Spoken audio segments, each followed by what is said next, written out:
पानी पर कर्नाटक और तमिलनाडु में घमासान। मेघदातु बांध को लेकर बड़ा राजनीतिक विवाद। आखिर पूरा मामला क्या है? नमस्कार, मैं हूं कल्पना और आप देख रहे हैं V5 ग्लोबल नाउ। दक्षिण भारत में एक बार फिर कावेरी नदी को लेकर कर्नाटक और तमिलनाडु आमने सामने आ गए हैं।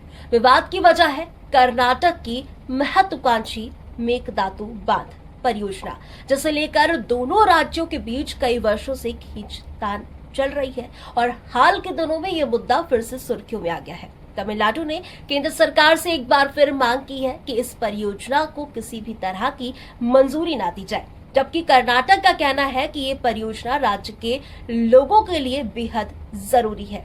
तमिलनाडु सरकार का आरोप है कि यदि मेघदातु बांध बनता है तो कावेरी नदी के पानी का प्रभाव प्रभावित होगा और इसका सीधा असर तमिलनाडु के किसानों, पेयजल आपूर्ति और सिंचाई पर पड़ेगा। राज्य का कहना है कि कर्नाटक पहले ही कई बार तय मात्रा में पानी छोड़ने को लेकर विवादों में रहा है और ऐसे में नया बांध बनने के बाद स्थिति और गंभीर हो सकती है। वहीं कर्नाटक सरकार का इन आरोपों को खारिज करती है। उसका कहना है कि मेघदातु परियोजना का मुख्य उद्देश्य बेंगलुरु और आसपास के इलाकों को पीने का पानी उपलब्ध कराना था तथा जरूरत पड़ने पर जल विद्युत उत्पादन कराना था। कर्नाटक का दावा है कि इस परियोजना से तमिलनाडु के हिस्से के पानी में कोई कटौती नहीं होगी और कावेरी जल बंटवारे के नियमों का पालन किया जाएगा।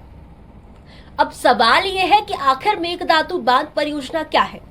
मेघदातु कर्नाटक के रामनगर जिले में कावेरी नदी पर स्थित एक क्षेत्र है। कर्नाटक सरकार यहां एक बड़ा बैलेंसिंग रिजर्वायर बनाना चाहती है। इस परियोजना के तहत बरसात के दौरान अतिरिक्त पानी को एक बड़े जलाशय में संग्रहित किया जाएगा ताकि बाद में उसे पेयजल और अन्य आवश्यक जरूरतों के लिए इस्तेमाल किया जा सके।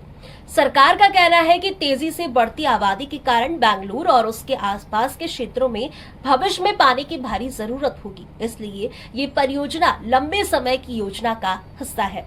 लेकिन तमिलनाडु की सबसे बड़ी चिंता यही है कि यदि कर्नाटक के पास इतना बड़ा जलाशय होगा तो वह पानी के प्रभाव को नियंत्रित कर सकेगा और तमिलनाडु का कहना है कि इससे सूखे के समय उसके हिस्से का पानी कम हो सकता है और लाखों किसानों की खेती प्रभावित हो सकती है। यही कारण है कि तमिलनाडु लगातार इस परियोजना का विरोध कर रहा है और चाहता है कि केंद्र सरकार इसे मंजूरी न दे।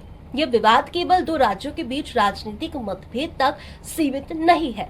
कावेरी नदी के जल बंटवारे को लेकर दशकों ने कानूनी लड़ाई चलती आ रही है दशकों से और इस मामले में कई बार न्यायिक हस्तक्षेप भी हुआ है। 2018 में भारत के सर्वोच्च न्यायालय ने कावेरी जल बंटवारे को लेकर अंतिम निर्णय दिया था, जिसके बाद कावेरी जल प्रबंधन प्राधिकरण का गठन किया गया। इसी प्राधिकरण की निगरानी में दोनों राज्यों के बीच पानी का बंटवारा किया जाता है।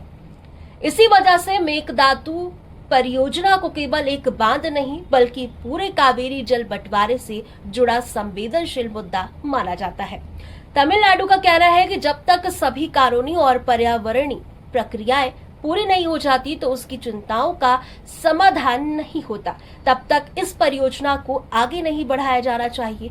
दूसरी ओर कर्नाटक का तर्क है कि उसके नागरिकों को सुरक्षित पेयजल उपलब्ध कराना सरकार की जिम्मेदारी है और इस परियोजना को अनावश्यक रूप से राजनीतिक रंग दिया जा रहा है। फिलहाल दोनों राज्य अपने अपने रुख पर कायम है। तमिलनाडु केंद्र सरकार और संबंधित प्राधिकरणों के सामने लगातार अपना विरोध दर्ज करा रहे हैं, जबकि कर्नाटक परियोजना को आगे बढ़ाने की कोशिश कर रहा है और ऐसे में मेघदातु बांध का मुद्दा केवल एक निर्माण परियोजना नहीं बल्कि दक्षिण भारत की राजनीति, किसानों के हित, पेयजल सुरक्षा और कावेरी नदी के जल बंटवारे से जुड़ा एक बड़ा और संवेदनशील विवाद बन चुका है।